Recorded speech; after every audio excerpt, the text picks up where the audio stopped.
Pengkhianatan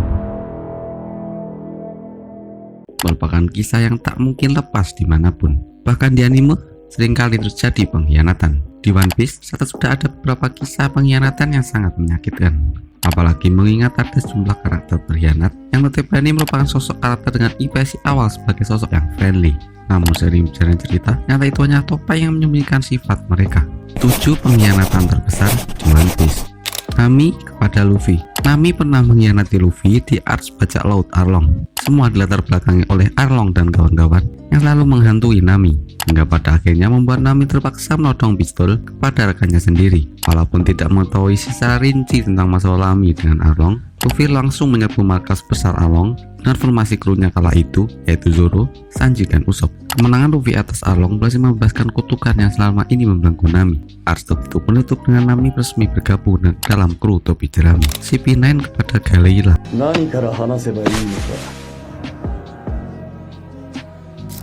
Pengkhianatan para anggota Galeila jadi salah satu pengkhianatan terbesar yang bikin para fans One Piece langsung shock berat. Gimana enggak? Siapa sih yang bisa nyangka kalau montir kapal dan sekretaris kantoran yang tampak mah dengan Luffy dan kawan-kawan nyatanya adalah agen CP9.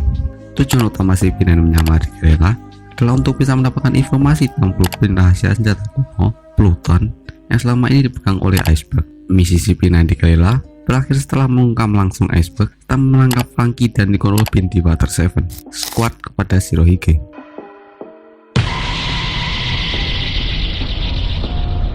Mudah mendesain Akainu dengan begitu spesial, tidak hanya berkait dengan kemampuan buah iblis magmanya yang punya potensi cerdas. Akainu pun seperti Ode dengan kemampuan manipulasi handal. Awalnya invasi aliansi Shirohige di Marineford berjalan begitu seimbang, namun Akainu di balik layar ternyata bersiasat kejam dengan memanipulasi Squad untuk menusuk Shirohige. Squad yang terkena manipulasi Akainu tidak pikir panjang langsung menusuk Shirohige tepat di dadanya. Semua orang sontak terkejut dan mengutuk tindakan, tetapi Shirohige sama sekali tidak marah. Shirohige malah memeluk erat Squad. Pada akhirnya Squad sadar bahwa dia sudah disiasati oleh musuh dan sangat menyesal atas tindakannya. Rocinante kepada Doflamingo.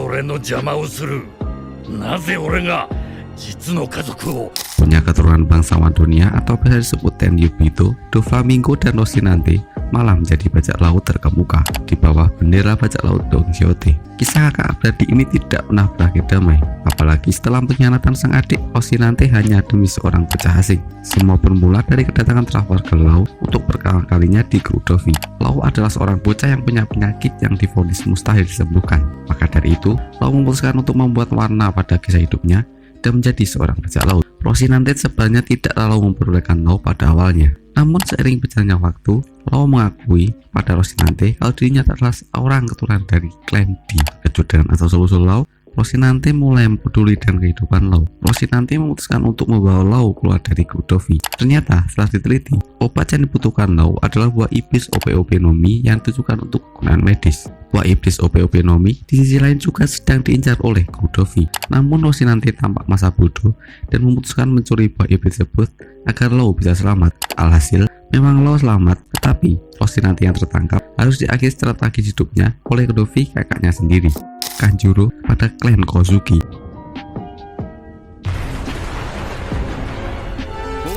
Memang kita mengenal sosok Kanjuro sebagai sosok yang tidak terlalu mencolok dan disukai. Akan tetapi, dikala Kanjuro berkhianat, kita harus mengakui kalau kita juga terkejut. Kanjuro berperan besar dalam seluruh kejadian yang mencederai secara fatal kedaulatan klan Kozuki. Bayangkan, tidak ada Luffy dan kawan-kawan, bagaimana nasib keluarga Kozuki sekarang? Pasti sudah habis tertindas Orochi dan sekutunya. Denjiro kepada Orochi.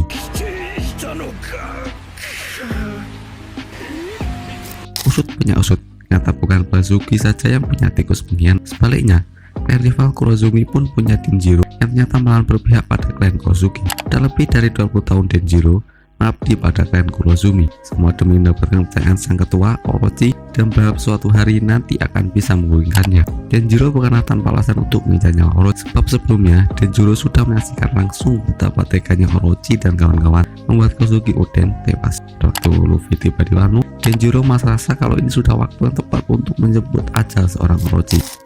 Kurohige pada Ace dan Shirohige.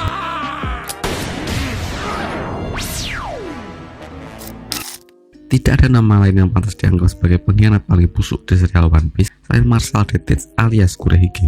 Tidak hanya sekali, ia telah melakukan pengkhianatan berkali-kali demi keuntungannya sendiri. Horeige rela membunuh rekannya demi mendapatkan kekuatan buah iblis yang digadang-gadang sebagai salah satu yang terkuat di sepanjang sejarah One Piece, Yami Yami no Mi, yang bisa menetralkan kekuatan buah iblis apapun. Tidak puas dengan itu, Kurage pun tega menjebakkan mantan kaptennya Ace ke Impel Down demi mendapatkan reputasi agar bisa dipertimbangkan sebagai Chichibukai. Puncaknya, Kurage membunuh langsung Shirohige di Marineford pada saat pecahnya perang antara aliansi Shirohige dan Angkatan Laut. Itulah beberapa pengkhianatan paling sadis yang pernah terjadi di One Piece. Ada yang plot twist, ada yang benar-benar membuat kita marah, hingga ada yang membuat kita merasa shock karena tak percaya karakter tersebut bisa berkhianat. Kalau menurutmu, mana kisah pengkhianatan terbesar di One Piece yang bikin hati kamu mendidih? Silahkan komen. Kalau begitu, sekian video kali ini. Terima kasih yang sudah nonton sampai akhir. Sampai ketemu di video selanjutnya.